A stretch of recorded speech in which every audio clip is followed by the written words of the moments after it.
Pria itu menekan cincin itu ke dinding pesawat ruang angkasa. Lalu tiba-tiba terdengar suara aneh. Dia segera menyadari ada sesuatu yang salah. Karena ketika suara ini muncul di luar angkasa, berarti mereka akan berhadapan. Segerombolan meteorit yang sangat padat. Namun pilot yang percaya diri itu tidak terlalu peduli. Mereka mengira kemungkinan terjadinya hal ini sangat kecil. Namun secara tak terduga harus membayar harganya segera setelahnya. Pesawat ruang angkasa itu tiba-tiba berguncang hebat. Sekawanan meteorit tengah menuju langsung ke arah mereka. Bahkan meteorit raksasa langsung menghantam atap pesawat luar angkasa. Pilotnya langsung panik, buru-buru meminta bantuan kepada laki-laki tersebut. Tetapi dia masih tampak sangat tenang. Cukup kencangkan sabuk pengaman Anda dengan santai. Baru saja memerintahkan pilot untuk menggunakan lubang cacing. Kesuksesan menjangkau jauh hingga ke Bima Sakti. Namun krisis belum berakhir. Kabin pesawat rusak parah, membuat mereka tidak bisa terbang lagi. Mungkin takdir telah memutuskan, mereka hanya bisa memilih. Planet biru berjarak 86.000 km untuk pendaratan darurat. Namun asisten cerdas pesawat ruang angkasa itu tiba-tiba membunyikan alarm. Planet ini tidak lagi cocok untuk dihuni manusia. Pria itu langsung merasa bingung. Jelas ini adalah rumah bagus tempat mereka tinggal. Mengapa sekarang dikendalikan oleh Federasi Galaksi? Tercantum dalam area terlarang kelas 1. Ternyata beberapa ribu tahun yang lalu, manusia merusak lingkungan yang menyebabkan pemanasan global. Ekosistem bumi dalam bahaya. Umat manusia diambang kepunahan. Untuk menjaga agar api peradaban tetap hidup, negara-negara di dunia segera bersatu. Memimpin umat manusia melintasi ribuan tahun cahaya, menuju rumah baru, Tantin. Namun bagi penduduk lokal di sini, manusia adalah penjajah dari luar. Jadi untuk mengusir manusia, mereka melepaskan monster mengerikan yang disebut si jahat. Meskipun si jahat tidak memiliki penglihatan, namun mereka bisa melalui rasa takut di hati manusia. Untuk merasakan tempat mereka, cepat membantai seluruh umat manusia. Pada saat ras tersebut berada dalam bahaya kepunahan, seorang komandan bernama Will muncul sebagai penyelamat. Menanggapi kejahatan dengan kekuatan, karena dia telah sepenuhnya mengatasi ketakutannya. Di mata si jahat, Anda tidak terlihat. Cepat pimpin umat manusia dari kekalahan menuju kemenangan. Menjadi pahlawan super di hati semua orang. Tapi Will tidak pernah berpikir bahwa, meskipun dia mendapat pengakuan dari semua orang, tapi tetap saja tidak bisa mengubah rasa hormat sang anak. Saya tidak lapar sama sekali. Jika kamu ingin makan, makanlah sendiri. Apakah Anda meminta izin atau memberi saya perintah? Bisakah saya kembali ke kamar saya, Tuan? Tidak, duduklah. Faktanya, Putra Jardin selalu mengikuti jejak Will. Bahkan dalam kelompok anak-anak yang beberapa tahun lebih tua darinya. Dia selalu mempertahankan posisi terdepan.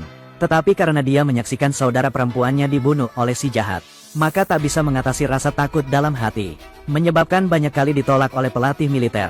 Dia membenci ayahnya karena melakukan tugasnya tanpa mempedulikan keluarganya. Semakin dia membenci ayahnya karena tidak mampu menyelamatkan hidupnya. Will juga tidak pandai berbicara, membuat jarak antara ayah dan anak semakin dalam. Untuk meningkatkan hubungan mereka, akan memutuskan sebelum pensiun, ambil Jardin untuk pelatihan khusus sendiri. Juga membawa roh jahat yang hidup ke markas pelatihan pemula di planet lain. Namun tiba-tiba saja masuk ke luar angkasa. Pesawat ruang angkasa itu menemukan meteorit yang mengerikan. Meskipun dia berhasil melewati lubang cacing ke rumah tua, namun pesawat ruang angkasa itu baru saja memasuki atmosfer. Ini mulai menjadi berbahaya, cepat terbelah dua oleh aliran udara yang kuat. Tentara tanpa halo karakter utama. Sayangnya semuanya mati, hanya Putra Jardin, sabuk pengaman terpasang dengan aman. Beruntungnya lolos dari bahaya, meskipun Will beruntung bisa selamat. Namun kakinya tidak seberuntung itu.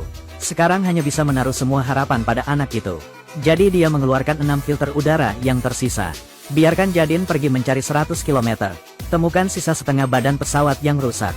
Dapatkan pemancar di dalam untuk meminta bantuan. Dan monster itu juga terperangkap di setengah badan pesawat itu. Sekarang kita hanya bisa berharap ia mati karena benturan. Setiap keputusan yang Anda buat menyangkut kelangsungan hidup kami. Ini adalah area terlarang nomor 1 menurut peraturan Departemen Luar Angkasa. Semua yang ada di sini ingin membunuh kita. Apakah kamu mengerti? Ya, ayah. Setelah memberikan semua instruksi, Will memeluk putranya erat-erat. Berdoalah agar perjalanan anak Anda berjalan lancar. Namun Tuhan tidak menyenangkan manusia.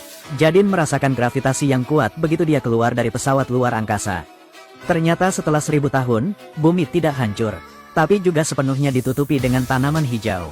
Langit dipenuhi dengan kawanan burung yang terbang. Sapi berjalan santai di padang rumput. Di mana-mana penuh dengan kehidupan. Hanya saja tidak terlihat sosok manusia. Semua ini adalah kehendak, terlihat melalui kamera pada anak laki-laki itu. Tetapi saat ini dia tidak punya waktu untuk menikmati pemandangan indah itu. Tapi baru saja memulai perangkat pengintaian jarak jauh. Temukan jalan untuk anak Anda. Hanya melalui walkie-talkie di tangan sang anak.